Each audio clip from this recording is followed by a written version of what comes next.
네, 안녕하십니까. 한국경제TV 강주혁입니다. 제가 요즘 금요일마다 한국경제TV에 출연하고 있는데, 거기 이제 한국경제TV에서 유튜버로 왔던 영상에 대한 얘기들이 좀 별로 좋지 않더라고요. 전문가냐, 니가. 이런 얘기들도 일단 있는 것 같고. 제가 저저번 주였나요? 한 3주 전에는 자동차 관련된 종목을 사야 될 것 같다. 뭐 이런 얘기를 일단 해드린 것 같고, 관련된 종목군들 시간이 지나놓고 보니까 뭐 괜찮은 모습 보여주고 있죠.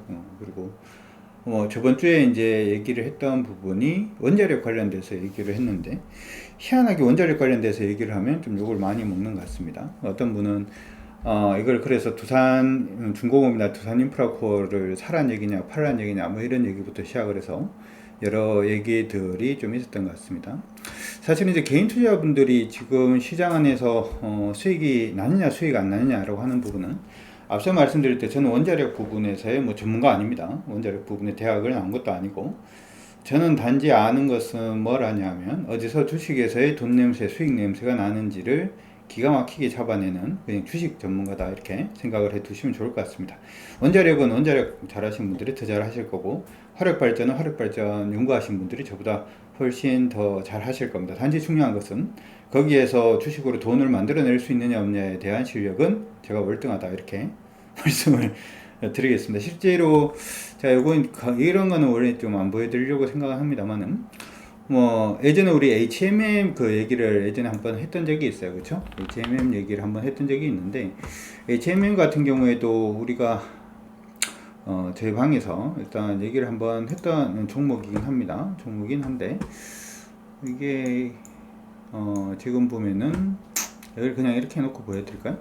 이렇게 해놓고 보여드리면은, 두산 인프라코어는 사실은 이제 우리가 5,650원 이하에서 일단 매수하자 뭐 이라고 얘기를 미리 했던 종목이기 때문에, 뭐 방송에서 제가 매매 타이밍을 다시 잡는 것 자체가 의미가 없었다, 이렇게 말씀드리고 싶고, 두 번째로 두산 중공업 같은 경우에도 지금 보시면 13,800원 이하에서 매수하자라고 얘기를 했기 때문에, 제가 방송에서 지금 더 매수하세요 라고 얘기하기가 조금 힘들죠, 그렇죠? 그렇게 얘기하기 좀 힘든 부분이고, 예전에 이제 뭐 지금 시장에서 보니까 뭐 제2의 두산중공업을 찾아라, 제2의 HMM을 찾아라, 뭐 그런 얘기들도 있는 것 같은데, HMM 같은 경우에도 지금 보시면은 저희가 10월 23일 날, 작년이죠, 그렇죠?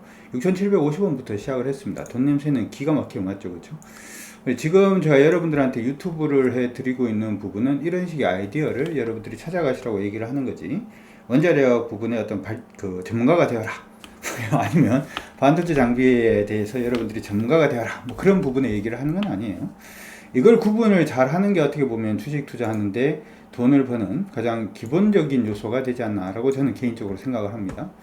기사를 봤는데 굉장히 좀 안타까운 기사가 있더라고요. 기사를 봤는데 어떤 안타까운 기사가 있었냐 하면, 주린이라고 한번 검색을 해봤더니, 이거 머니투데이에서 나온 얘기인 것 같네요. 나도 전 재산 날렸다, 주식 중독에서 빠져나온 그 의사의 취법, 뭐 이런, 공부해서 남주나 주식 공부가 열풍이다, 뭐 이런 얘기들도 있는데, 이 제가 이제 그 생각을 하는 부분은 뭐냐면, 저도 이제 주식 공부를 굉장히 열심히 한번 해봤습니다만, 지금 주식을 일반적으로 이제 우리 공부하는, 뭐 점재표로 공부하는 방식도 있고요, 뭐 이동평균 기술 분석을 해야 된다, 뭐 이렇게 얘기하시는 쪽도 있고, 뭐 많은 얘기들이 있습니다, 그렇죠? 아니면은 뭐 테마를 잘 잡아야 된다, 수급이 중요하다, 모멘텀이 중요하다부터 시작을 해서, 뉴스라든지 재료가 굉장히 중요한데 개인 투자들은 그 재료에 접근하기가 좀 전문 투자보다는 좀 늦기 때문에 좀 많이 힘들다, 뭐 이런 식의 얘기들도 일단 많은 것 같습니다. 전부 다 제가 생각할 때는 말도 안 되는 소리입니다. 말도 안 되는 소리고, 단지 우리 개인 투자분들이 이제 헷갈려 하시는 분이 뭐냐면, 주식 투자를 하는 방법 자체를 좀 헷갈려 하시는 것 같아요. 제가 오늘 동영상을 찍게 된 가장 주된 이유는 뭐냐면, TV를 보다 보니까 주식 관련된 그 얘기를 하는 요즘 뭐라고 할까요? 프로그램이 있는 것 같더라고요. 프로그램 이름을 얘기하긴 그런 것 같은데, 그래서 거기에서 지금 뭐 그때 막 만두도 먹고 뭐 이러면서, 야, 이 주식 좋아, 이 주식 사야 돼, 이쪽 시장이 이제 시작이야, 간편식 시장이 지금부터 시작이기 때문에 이게 굉장히 좋아, 뭐 이런 식의 얘기들, 그 막 얘기가 나오면서, 그래서 뭐 CJ제일제당이 엄청 좋을 것 같아, 뭐 이런 얘기들도 일단 있고, 그 회사가 원래 뭐 하는 회사고 뭐 이런 식으로 이제 설명을 하면서 개인 투자자들이 주식에 대해서 한번 생각을 한번 해볼 수 있도록 하는 데에는 도움이 되는 것 같은데, 그 방송 보고 그 종목을 사면은 그 방송에 있는 모멘텀으로는 지금 주가가 다 간 거거든요. 그러니까 이게 어떻게 보면은 주식이라고 하는 부분은 시장 안에서 여러분들이, 제가 이제 주식 기초교육에서 그런 얘기를 했는데, 먼저 생각을 해야 되는 건 이걸 한번 생각을 해보자고요. 시장에서 주식을 매수하는 돈 자체가 유한할까요? 무한할까요? 굉장히 계속 많을까요? 아니면 한정적일까요? 일반적으로 한정적입니다. 그렇죠? 그렇기 때문에 실적이 굉장히 좋고 모멘텀이 있는 종목이라도 시장이 한쪽 방향만 쳐다보고 있으면 그쪽으로 돈이 안 몰려서 회사가 굉장히 좋음에도 불구하고 안 가는 경우가 있어요. 이거는 왜 또 이런 일이 발생을 하냐면, 일반적으로 펀드 매니저들은 보통 몰려다니는 경우가 많거든요. 여러분들이 보면 우리 투자 주체별 매매 동향에 보면 외국인, 기관, 개인 이렇게 세 개로 나누어서 보통 우리가 보잖아요. 여기서 외국인들은 그런 스미스인가가 아니라, 외국인이라고 하는 부분은 보통은 외국계 증권사의 펀드 매니저를 의미하는 경우가 굉장히 많습니다. 펀드 매니저라는 거죠. 국내 기관들은 누구를 얘기를 하는 거냐 하면, 국내 기관의 펀드 매니저를 얘기를 하는 거예요. 개인은 우리나라 그냥 여러분들처럼 아니면 저처럼 개인 투자자가 되겠죠. 그러니까 무슨 얘기냐 하면, 기관 투자자들이 시장을 이렇게 좀 외국인하고 기관 둘 다 기관이니까 이렇게 움켜잡고 있는 경우가 있는데, 기관의 속성이 어떤 속성이 하나가 있냐 하면, 뭐 펀더멘탈을 보고 매매합니다 어쩌고 저쩌고 얘기를 합니다만은, 근본적으로는 기관은 몰려다니는 경향이 있습니다. 무슨 얘기냐 하면, L전자로 가면 전부 다 L전자로 가고, 전기전자로 가면 전부 다 전기전자로 가고, 건설로 가기 시작하면 전부 다 건설로 가고, 뭐 이런 경향이 좀 있어요. 이거는 주식이라는 부분을 생각하시기 전에, 이게 어떻게 보면은 그 펀드 매니저한테는 거기가 직장이고요. 그렇죠? 직장인데 한번 생각을 해봐요. 삼성전자가 좋을 것 같아서 삼성전자보다 L전자가 더 좋을 것 같은데, 아니면 삼성전자보다 SK하이닉스가 더 좋을 것 같은데, 분위기가 전부 다 삼성전자를 사고 있는 거예요. A 운용사, B 운용사, C 운용사, 외국인부터 시작해서 전부 다 삼성전자를 사고 있는데, 나는 삼성전자를 안 사고 SK하이닉스를 사야지, 나는 삼성전자를 안 사고 L전자를 사야지. 왜냐하면 내가 애널리스트 분석 보고서를 보고 내가 판단해보니까 그게 더 좋으니까 라고 생각을 해서 만약에 L전자를 샀다라고 생각을 해봅시다. 그러면 펀드 매니저들이 이제 전부 다 삼성전자 대부분 다 샀잖아요. 그렇죠? 삼성전자가 쫙 갔어요. 근데 내가 사는 L전자나 SK하이닉스는 삼성전자의 주가 수익률을 못 따라갔단 말이죠. 그럼 보스가 있을 거잖아요. 보스가 뭐라 그럽니까? 야, 너 지금 뭐 하고 있냐? 너는 왜 이거 안 샀냐? 라고 얘기를 하면 제가 이게 더 좋을 것 같았어요. 얘기를 하더라도 다음 계약 때는 계약이 안 될 가능성이 높습니다. 그렇죠? 계약이 끝나고 난 다음 그 종목이 올라가든 말든 그건 별로 상관없다는 거죠. 두 번째로는, 만약에 삼성전자는 이쪽은 안 가고 L전자는 이쪽이 막 갔다라고 생각을 해봅시다. L전자는 SK하이닉스가. 그러면은, 야, 너는 실력이 굉장히 좋구나 라고 얘기를 합니다. 그렇죠? 그래, 포상을 받을 수도 있고 뭐 성과급을 더 받을 수도 있어요. 근데 그러면 그거 안 샀던 사람들한테는, 야, 너희는 왜 안 샀냐 라고 하면 뭐라 그러겠어요? 저만 안 샀나요? 쟤도 안 샀는데요?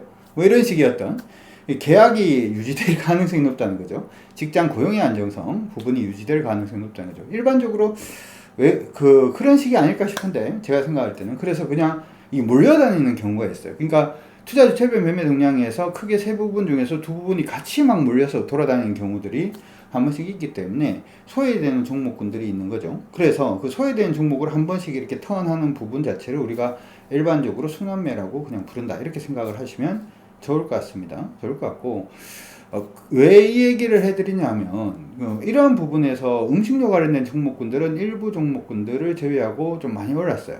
여기서 여러분들이 또 생각을 해야 되는 게 뭐냐면, 오늘 얘기를 해드리는 부분은 시장에서 누구도 얘기를 안 하는 겁니다.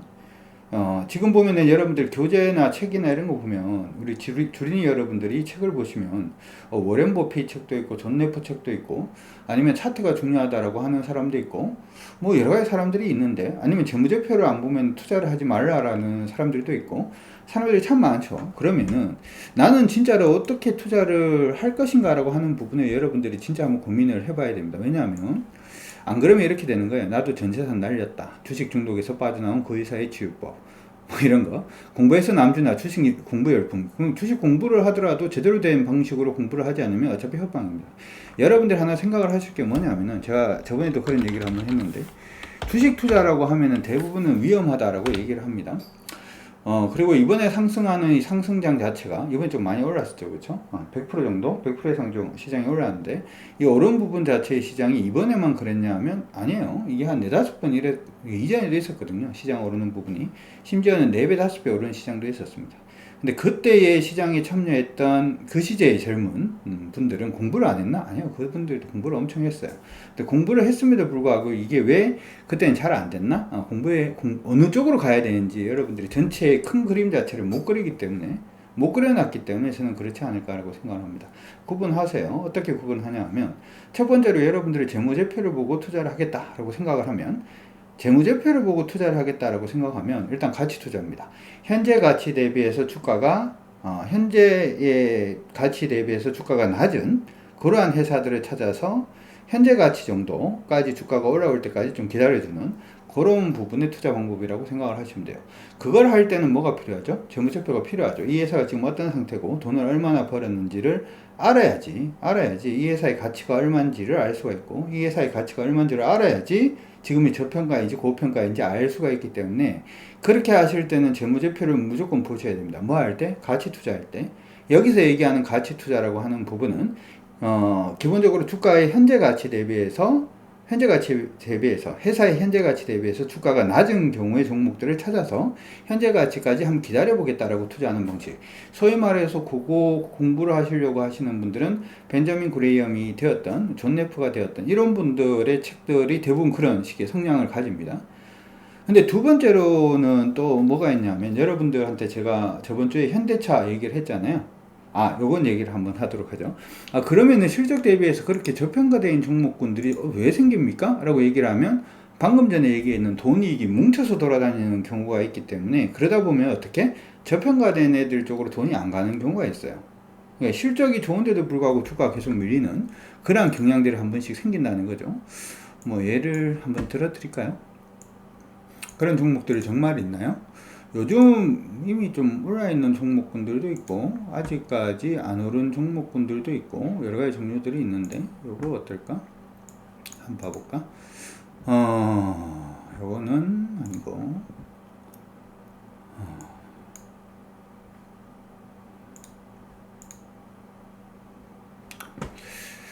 현재 가치 대비해서 저평가라고 얘기를 했으니까 현재 가치 대비해서 저평가인 종목들을 한번 보도록 합시다. 현재 가치 대비해서 저평가. 예를 들어서 이걸 한번 생각을 해보자고요. 이거는 매출액은 좀 줄어드는 모습은 일단 있었습니다만은 시장 안에서 제일기획이라는 회사가 있어요. 제일기획. 저는 사실은 이쪽도 의미는 있다라고 생각을 합니다. 이쪽은 왜 의미가 있다라고 생각을 하냐면 지금 시대가 뭐 4차 산업혁명이다 이렇게 얘기도 하고요. 4차 산업혁명이다 이렇게 얘기를 하기도 합니다. 하기도 하고 뭐 여러 부분에 대해서 언급들을 많이 하고 있죠. 언급들을 많이 하고 있는데 사실 이제 저는 제일기획이 좀 의미가 있다라고 얘기를 하는 부분은 이런 거예요. 시장에서 계속해 신제품이 나올 거잖아요. 그렇죠? 신제품이 나오면 그 신제품에 대한 광고는 할 수밖에 없고 광고를 해야 팔릴 거니까. 그렇죠? 맞잖아요. 광고를 해야지 팔릴 거기 때문에 그 광고하는 부분은 무조건 필요하지 않나 이렇게도 생각이 듭니다. 그러면은 광고 회사가 당연히 이익이 증가하겠죠. 최근에 이제 제일기획 같은 경우에는 AI 기반의 광고 관련된 회사 하나도 M&A를 했기 때문에 거기서도 뭐 강점이 있다 이렇게도 봐줄 수는 있을 것 같은데 여기서 이제 언급을 해드리고 싶은 건 이거예요. 제일기획이 작년에 이제 주가가 재작년인가요? 2019년도에 주가가 29만 찍었단 말이죠. 29,000원을 찍을 때 영업이익이 얼마 정도 나왔냐 하면 2천억 정도 나왔을 때 2천억 정도를 하면서 얼마까지 올랐나? 29,000원까지 올랐었고요. 예전에도 한번 또 29,000원 언저리까지 올랐던 적이 있어요. 이때는 28,000원 정도까지 올랐는데요. 그때 영업이익은 얼마였냐 하면 1,300억 정도를 했습니다. 근데 작년에 영업이익이 얼마였냐면 2천억 정도를 했단 말이죠. 작년 영업이익이 2천억인데 주가는 얼마까지 주가는 얼마였냐 하면은 주가는 11,550원까지 빠졌어요. 그럼 한번 보면 여기서 영업이익이라고 얘기하는 부분은 뭐냐면 외부 변수에 가장 영향을 적게 받으면서 회사가 장사를 잘하고 있는지 못하고 있는지를 알 수 있는 이게 재무제표 계정 자체가 기본 영업이익이 됩니다. 그래서 보통 시장에서 영업이익 얘기를 많이 하는 거예요. 순이익 같은 경우에는 뭐 벌금을 맞던 뭐 아니면 영업의 이익이 되었던 뭐 그런 부분들이 생기기 때문에 원래 그 회사가 영업을 잘하고 있느냐 못하고 있느냐를 체크를 할 때는 보통 영업이익을 그래서 보는 겁니다. 근데 지금 방금 이제 얘기를 해보면 회사가 영업이익이 작년 같은 경우에는 예전에 28,000원 갔을 때보다 더 높게 나왔는데도 불구하고 주가는 얼마까지 밀렸다고요? 11,000원까지 밀렸어요. 이건 뭐죠? 그 밀려있는 상태가 원래 회사의 가치를 대변하지 못하는 거죠. 그래서 저평가라고 얘기를 하는 거고, 그런 종목군들은 공략이 가능하다라고 얘기를 해서 할 때는 가치주로 이제 접근을 하는 방식이에요. 벤자민 그레이엄이라든지 존 네프 같은 그런 식의 투자. 그러니까 그런 거 좋아하시는 분들은 일단 그쪽으로 가시는 거고, 반대로 이제 여러분들이 시장 안에서 가장 요즘 핫하게 나오는 게 이제 성장 얘기를 굉장히 많이 하는데, 성장 얘기할 땐 그거하고 또 얘기가 좀 달라요. 재무제표는 아닙니다. 왜냐하면 성장을 하는 거잖아요. 성장을 하는 거는 지금보다 향후가 더 성장한다는 건데, 지금 이전의 재무제표를 보는 게 의미가 있어요, 없어요? 의미가 없잖아요. 지금 이전의 재무제표가 아니라 앞으로 성장하는 걸 보고. 그러니까 그거는 뭐냐면, 앞서서 얘기를 했는 부분은 현재 가치, 회사의 현재 가치 대비해서 주가가 밑에 있는 경우에 가치 투자를 하는 거고, 두 번째로는 회사의 미래 가치가 되는 거예요. 회사의 미래 가치 대비해서 현재 주가가 저평가되어 있다라고 보는 거. 다르죠? 나중에 이만큼 성장할 건데, 지금 가치가 이 정도밖에 안 되니까 지금 이 회사를 사야 된다라고 하는 개념 자체는 두 개는 완전히 달라요. 첫 번째 부분은 아까 얘기를 했다시피 재무제표를 보는 게 굉장히 중요합니다만, 두 번째 부분은 재무제표를 보는 게 중요하지 않아요. 어떻게 보면 회사의 양적인 분석, 소위 말해서 대차제표를 분석을 하는 부분이 중요한 것이 아니라 뭐가 중요해지는 거죠? CEO의 능력, 회사의 역량, 회사의 연구개발 과제라든지 하는 부분을 회사가 어떤 식으로 돈을 만들어 왔는지, 회사의 추진력, 이게 더 중요해지기 시작을 하는 겁니다. 이거 할 때는 재무제표 보는 게 의미가 없어요. 왜냐하면 이전에 성과가 별로 없다가 이제 클 거니까. 맞잖아요. 이전에 성과가 별로 없다가 이제부터 클 건데, 이전의 재무제표가 지금 안 좋으니까 라고 얘기를 해버리면 이건 성장주 관점이 되지 않죠. 그래서 가장 좋은 성장주 같은 경우에는 어떤 경우가 많냐면, 대기업인데 원래 하고 있던 장사가 잘 되고 있단 말이죠. 근데 뭔가 새로 하나 TF팀을 하나 만들었어요. 근데 그게 성장의 모멘텀을 가지고 있으면 회사의 실적이 계속해서 좋아지면서 성장의 모멘텀도 있으니까 이거는 성장주로도 볼 수가 있게 되는 거죠. 근데 앞서서 얘기를 했다시피 현재 가치 대비해서 주가도 밑에 있으면 이거는 가치주도 되는 거죠. 이건 뭐죠? 성장 가치주가 되는 겁니다. 아무 때나 성장 가치주라고 붙여가지고 그게 성장 가치주가 되는 건 아니에요. 이해 가시죠? 예를 들어서 이걸 한번 보도록 합시다. 요거는 제가 누차 그냥 얘기를 해드리는 것들 회사들 중에 하나인데, 세종공업이라는 회사가 있어요. 세종공업이라는 회사가 있는데 이 회사를 한번 보도록 하죠.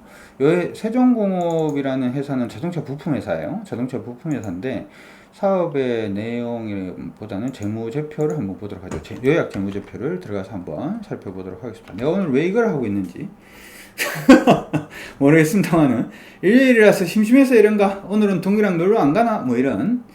오늘은 동이랑 놀러 안 가고 왜 이걸 하는지, 열을 받았는지 제가 갑자기 이걸 하고 있네요. 보도록 합시다. 2019년도 그쵸? 재무제표 상황을 보니까 매출액이 있고요, 그쵸? 영업이익이 있고, 그 다음에 당기순이익이 있죠, 그쵸? 지금 보면 당기순이익 좀 냈어요. 요즘은 지배회사 지분순이익, 요게 좀 중요합니다. 지배주주 귀속순이익이 좀 중요한 부분이긴 합니다만, 어쨌든 작년 보니까 적자예요, 그쵸? 작년 보니까 적자고 올해는 흑자 전환하니까 이 회사를 살만하다 이렇게 생각을 하면 안 돼요. 이 회사는 원래 자동차 부품 회사가 지금 굉장히 좀 어렵잖아요, 그렇죠? 자동차 부품 회사들은 굉장히 어려운데, 얘를 보는 이유는 이 재무제표 때문에 얘를 보자라고 얘기를 하는 게 아니라, 뭐 때문에 지금 이 회사를 세종공업을 보자라고 얘기를 하는 거냐 하면, 쭉 내려와서 원래 이 회사가 하는 일은 여러분들 금감원 자료 보는 거는 지겨워도 보시는 습관을 들이시는 게 굉장히 중요합니다. 이거 어차피 잘 해놨어요, 그렇죠? 잘 해놨어요. 이 회사가 원래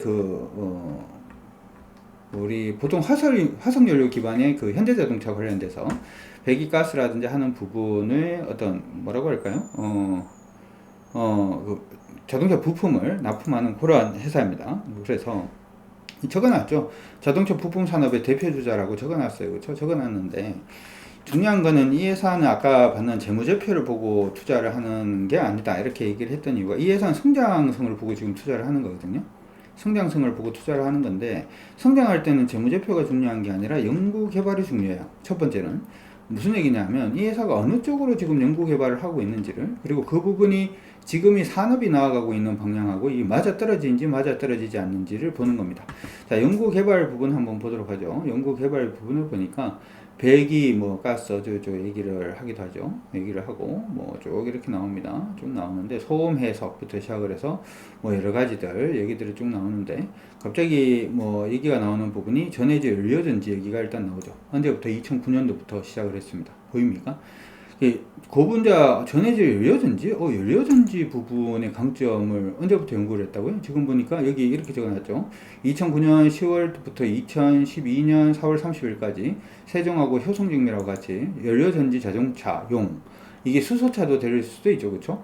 연료전지 자동차용 저가형 수소 공급 장치 개발을 완료를 했어요. 개발 완료했고요. 지금 보면은 쭉 또 내려가다 보면은 2차전지 냉각용 고효율 블로어 모터를 개발했습니다. 2010년도에.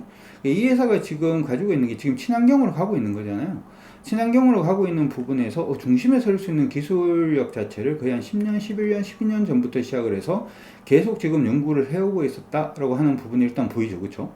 그러면은 이 회사 같은 경우에는 이제 전기차라든지 수소차 시장이 제대로 열리고 현대차라든지 기아에서 수소차라든지 전기차 부분에서 본격적으로 달리기 시작을 하면 이 회사는 성장할 가능성이 높겠다라는 걸 충분히 인지를 할 수가 있잖아요. 그러면 실질적으로 그 뉴스플로어를 따라서 가는 그게 성장주의 관점으로 투자를 하는 거예요.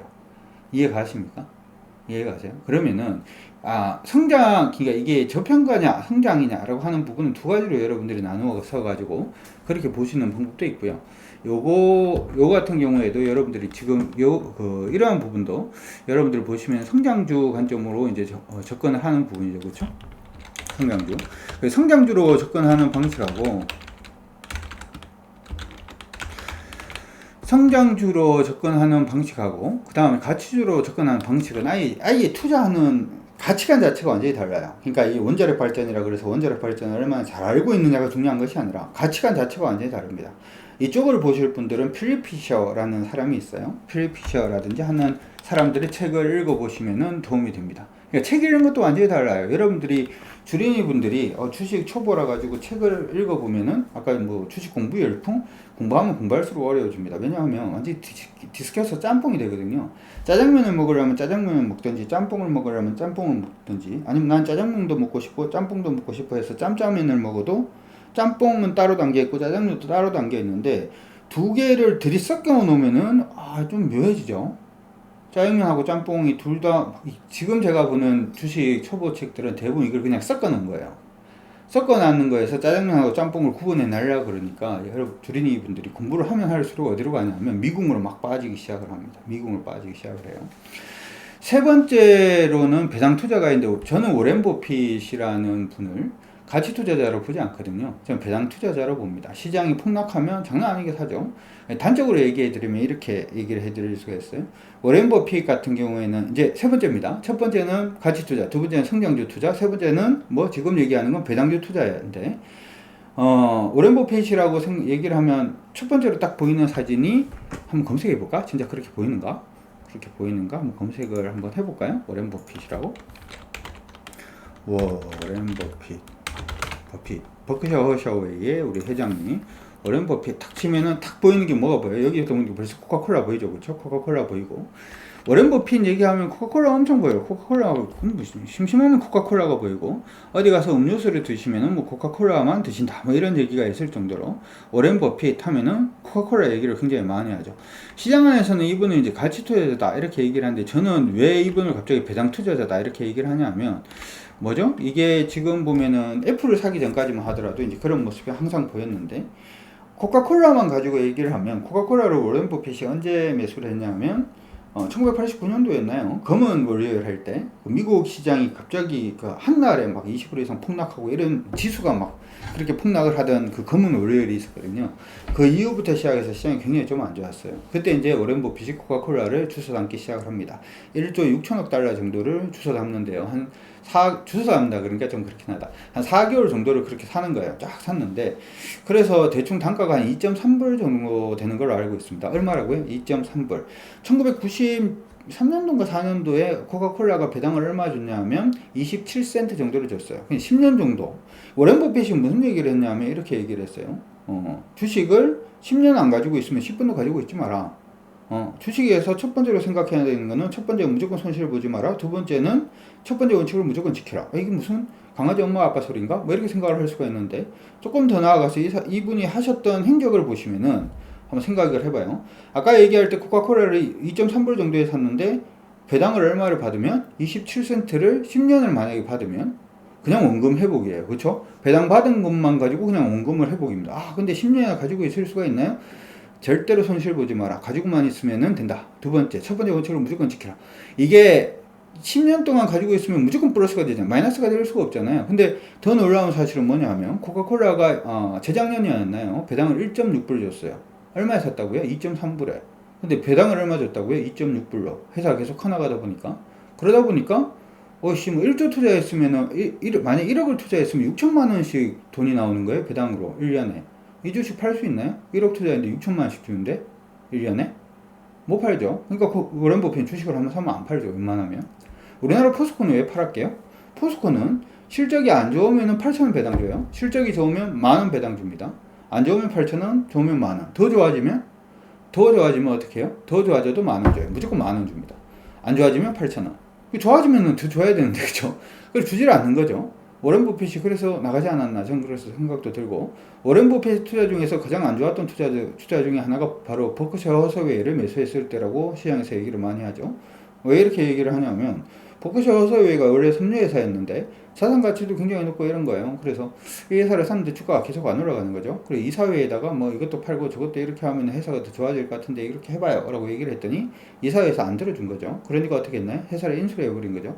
사실 이제 그분처럼 투자하기는 쉽지는 않습니다. 근데 가장 기본에 뭐가 깔려있냐면 배당이라고 하는 부분이 깔려있다라고 하는 거 기억을 하시면 돼요. 그래서 투자하는 부분은 첫 번째 얘기를 할 때는 뭐 가치주, 두 번째는 성장주, 세 번째는 뭐 배당주 이렇게 투자를 한다면은 여기서 하나 여러분들이 생각을 하실 부분이 아까 차트 한번 보고 얘기를 할까요? 제일기획 얘기를 잠깐 했어요. 그렇죠? 제일기획 얘기를 잠깐 했는데 제일기획이라는 종목이 CJ 제일지당 가지고 갈까요? CJ 제일지당 뭐 시장에서 CJ 제일지당 가지고 얘기 한번 있었으니까 아마 CJ 제일지당 궁금해 하시는 분들도 굉장히 많으실 것 같아요. 그렇죠? CJ 제일지당 가지고 얘기를 한번 해보도록 합시다. CJ 제일지당이라는 회사가 지금 보니까 뭐 이렇게 움직입니다. 그렇죠? 이렇게 움직이는데 원래 이렇게 움직였던 거죠. 보니까 이렇게 움직이고 있죠. 그러니까 여기에 지금 18,000원 갔다가 46만 9천원 갔다가 19만원 갔다가 46만 9천원 갔다가 또 19만원 갔다가 뭐 이러고 있는데 여기 가만히 보면은 이제 2020년이잖아요. 그쵸? 2020년도에 이 회사의 영업이익이 얼마였냐면 1조 3천억 정도 나왔거든요. 1조 3천억. 1조 3천억이 나왔는데 2020년에 영업이익이 1조 3천억 정도가 나왔고 그 다음에 당기순이익이 7,800억 정도 일단 나왔습니다. 2020년에. 근데 요때 실적이 그 주가 엄청 올랐을 때 있잖아요. 지금 보니까 2015년도가 되는데 2015년도에 이 회사의 영업이익이 얼마였냐면 7,500억이었어요. 7,500억이었는데 2020년도에 얼마 나왔다고요? 1조 3천억 나왔어요. 그러면 주가가 지금 29만 2천원에 있는 게 맞습니까? 아니잖아요. 이 현재 가치 대비해서도 저평가된 거잖아요. 그렇죠? 언제까지? 이전 고점까지 충분히 노려볼 수 있는 거죠. 이때 접근을 했으면 이거는 뭐냐면 이때 이 종목을 발견을 해서 종목에 접근을 했는 경우에는 가치 투자가 되는 겁니다. 자, 어쨌든 간에 지금 얘기를 하려고 하는 거는 그렇게 투자를 하는 경우에는 주식을 사가지고 그냥 들고 가는 거예요. 들고 가는 건데 이걸 이제 가치주 관점에서 종목을 샀단 말이죠. 종목을 샀어요. 그래서 목표를 얼마로 잡아요? 최소한 이전 고점까지는 가야지라고 해서 45만원까지 잡아놓으면 여기서 중요한 부분이 23만원 언저리에서 45만원까지 가는 길 자체가 더블로 가는 길 자체가 한 길만 있느냐. 예를 들어서 그냥 상따 계속 하다가 상한가 가다가 그냥 46만원 찍어버릴 거냐, 아니면 오르고 아니면 뭐 이렇게 될 수 있잖아요. 여기서부터 시작을 해서 가는 부분이 그냥 이렇게 오르고 이렇게 빠졌다가 이렇게 오르고 이렇게 빠졌다가 이렇게 조금 오르고 조금 빠졌다가 이렇게 하다가 45만원까지 갈 수도 있고요. 그 다음 여기서 뭐 어떻게 그냥 뭐 이러다가 밑으로 한번 빠졌다가 그 다음부터 뭐 이렇게 방향을 잡으면서 45만원까지 갈 수도 있고, 여기서부터 시작해서 45만원 여기 한 19만원 20만원 선 언저리에서 45만원 선까지 가는 길 자체가, 가격이 움직임 자체가 지멋대로 움직인다는 거죠. 일반적으로 하나의 방향성을 가지고 움직인다라고 하더라도 이게 무조건 그냥 한 방향으로 그냥 계속 올라간다는 게 아닌 거죠.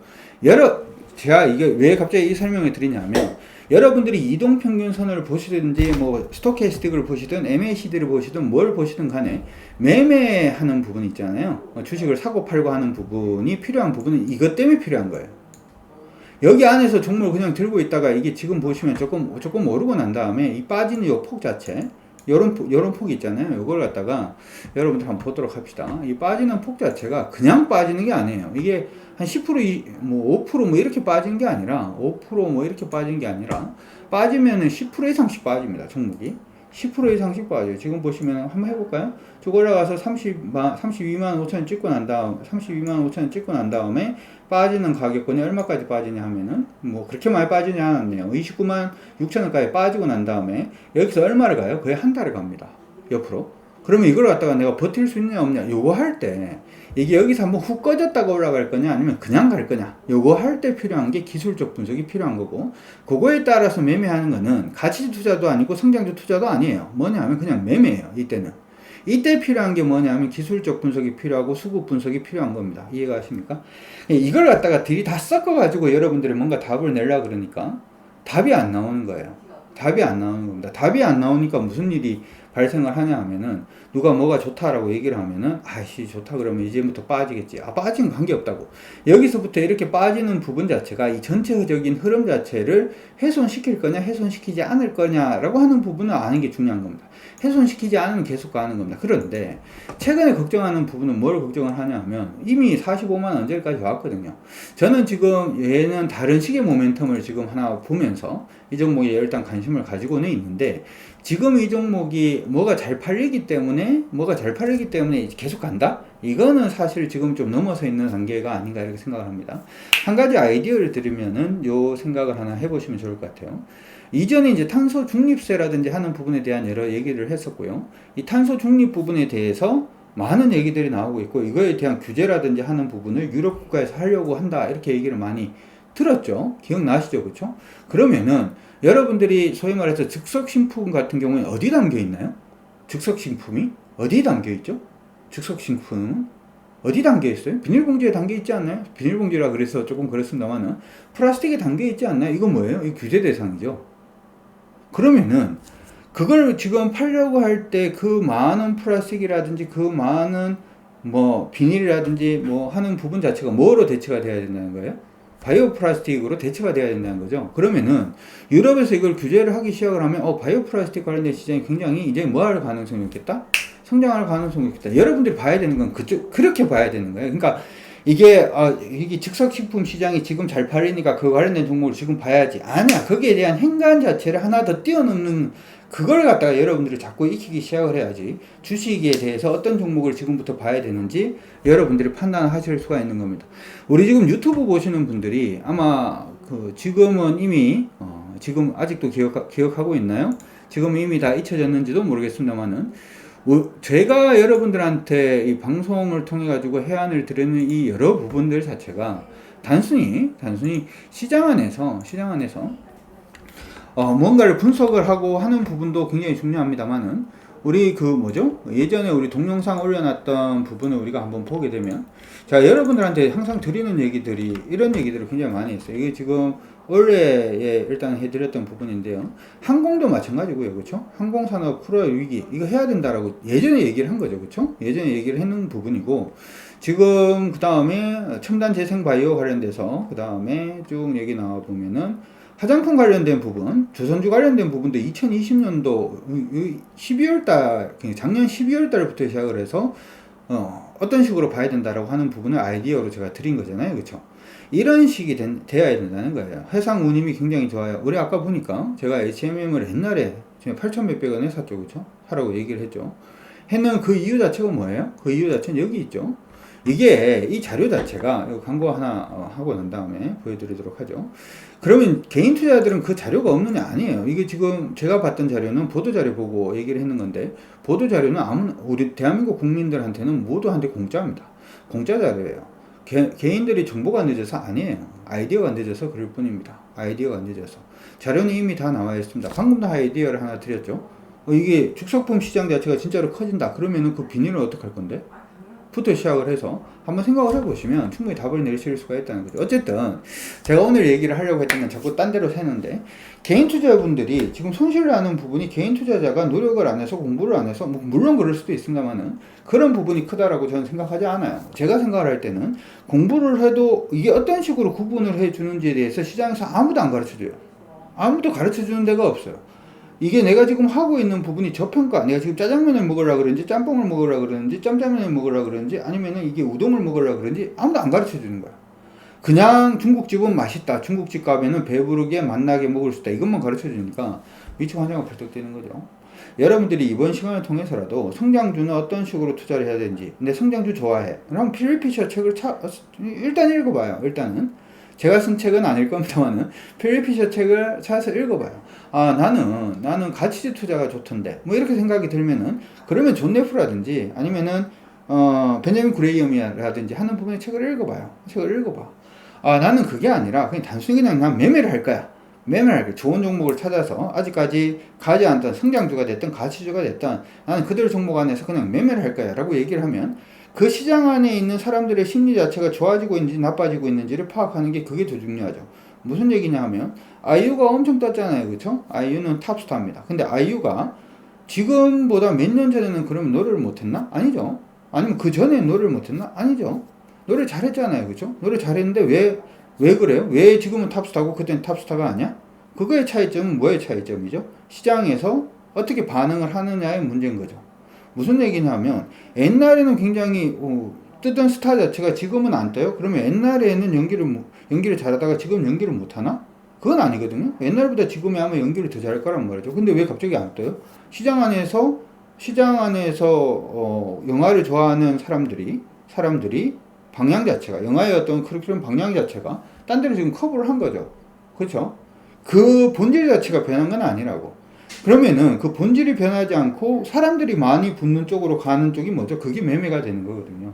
거기에 대해서 그 매매가 그래 조금 안정성을 가지고 하려고 그러니까 뭐 뒷배경의 성장이라든지 가치 부분을 깔고 가는 것 뿐이거든요. 한번 잘 생각을 한번 해보세요. 이게 제가 원자력이 됐던, 아니면 앞으로도 제가 방송을 하면서 얘기를 할 겁니다만은, 세계 경제가 됐던, 거기를 뭐 제가 미국에서 MBA를 하고 뭐 했던 사람도 아니기 때문에 저는 단순히 뭐만 뽑아내냐 하면, 이게 주식에서 돈이 되겠다, 이게 주식에 돈이 되지 않겠다, 아, 이 종목을 지금 사야 되겠다, 아, 이 종목을 지금 빠져나와야 되겠다, 그거에 여러분들이 주목을 할 건지, 아니면은 세계 경제의 뭐 석학 박사가 되실 건지. 제가 옛날에 프루덴셜 증권이라고 우리나라에 있었는데요. 거기 가서 제가 한번 강의를 한 적이 있어요. 그때 이제 영등포 시장 근처에 교육장이 있었는데, 지금 프루덴셜 증권이 없어졌죠. 현대증권으로 갔다가 현대증권이 또 KB로 넘어가고 뭐 이러면서 완전히 사라졌는데, 진짜 옛날 얘기입니다. 그쵸? 진짜 옛날 얘기인데, 그때 제가 직원들 대상으로 강의를 했는데, 그때는 그 산업별 뭐 펀더멘탈 뭐 그쪽으로 이제 강의를 했었어요. 그분들 중에 한 분이 갑자기 저한테 연락이 와서, 대표님 강의를 듣고 난 다음에 다시 한번 주식에 대해서 생각을 한번 해보게 됐다, 제대로 진짜 해봐야 되겠다라는 생각이 들어서, 그때 이제 그 어딘가요? 노량진에 있는 회계사 학원을 이제 자기 끊었다고 얘기를 하길래, 회계사가 될 거냐고? 주식 투자자가 아니고? 주식 투자자가 될 거 아닌가? 회계사가 될 건가? 회계사가 아는 만큼 알 필요 없어요, 주식 투자자는. 왜냐하면 수익 나는데 그만큼 다 필요하지는 않기 때문에 딱 필요한 것들만 여러분들이 아시면 되는 겁니다. 왜냐하면 나는 회계사가 될 게 아니라 주식으로 돈 벌 거니까. 어디에다가 목표점을 두고 가는지를 여러분들이 알고 가는 게 저는 굉장히 중요하지 않나라고 생각을 일단 듭니다. 어쨌든 간에 주린이 분들이 자꾸 돈을 뭐 버니 못 버니라고 얘기를 자꾸 나오고 있고, 이번에도 보니까 시장에서 주린이 분들은 대부분 돈을 못 번다 이렇게 얘기를 하고 있는데, 많은 주린이 분들이 돈을 벌고 싶어 하죠. 돈을 벌고 싶어 하고, 그 다음에 열심히 공부를 하는데도 불구하고 자꾸 답을 못 찾으시는 걸 보니까, 예전에 한 20년 전에 나를 보는 것 같아서, 전 중문과 출신이잖아요. 한 20년 전에 저를 보는 것 같아서, 한 2, 3년 전에 막 헤매던, 그쵸? 저를 보는 것 같아가지고 약간 마음이 그래서 오늘 방송을 조금 길게 좀 했습니다. 여러분들이 어쨌든 간에 모든 사람들이 다 깨칠 수는 없겠습니다만은, 이 방송을 보시고 주식이라고 하는 부분이 카테고리를 어떻게 잡아야 되고, 내가 지금 목표하는 바가 단순히 뭐 원자력의 박사가 될 건지가 아니라 원자력 관련된 종목에서 수익을 보려고 하는 건지, 이걸 갖다가 좀 명확하게 하셔서 그럼 나한테 뭐가 필요하지를 한번 생각을 해보시면 도움이 되지 않을까라고 생각이 듭니다. 주식 투자라고 하는 부분은 자본주의 사회에서 가장 강력한 개인들이 가질 수 있는 무기입니다. 유리벽, 신분의 유리벽 충분히 넘을 수 있고요. 이 주식이라고 하는 부분을 여러분들이 제대로 이해하기 시작을 해야지 어떻게 보면 여러분들이 살고 있는 사회 자체를 이해하는 그게 됩니다. 예전에 보니까 저거 얘기가 좀 길어진데 이 얘기만 하고 끝낼게요. 매트릭스를 딱 보면은 그쵸? 매트릭스를 보면 주인공이 매트릭스가 어떻게 운영되는지를 아는 순간 거기서 가장 강력한 사람이 되잖아요. 그쵸? 그거 똑같은 거예요. 자본주의 사회에 살면서 자본주의 사회의 꽃이라고 할 수 있는 주식 시장을 제대로 이해를 못한다면, 이 돈이 돌아가는 그 흐름 자체를 이해를 하지 못한다면, 자본주의 사회에 살고 있으면서도 봉건주의 사회에 사는 거랑 뭐가 다릅니까? 유리천장을 뚫을 수 없다면 자본주의 사회에는 뚫을 수 있거든요. 봉건주의 사회는 아예 계층 간의 부분이 있으니까 못 뚫은 거지만, 그래서 내가 살고 있는 사회 자체를 이해하는 게 어떻게 보면 굉장히 중요하지 않나라고 생각을 합니다. 한번 해봅시다. 학교에서도 안 가르쳐 주고요. 아무도 안 가르쳐 주죠. 오늘 제가 말씀드린 데에서 여러분들의 아이디어를 한번 얻어서 좋은 결과가 있었으면 좋겠다라고 생각을 해봅니다. 방송이 굉장히 길어졌는데 보통은 한 10분 이상 하면은 8분 정도 듣고 끈다 뭐 이렇게 얘기를 하던데, 지금까지 들으신 분들 모두 화이팅 하시기 바라겠고요. 저는 다음에 또 한국경제TV라든지 하는 채널을 통해서 또 인사드리도록 하겠습니다. 수고하셨습니다.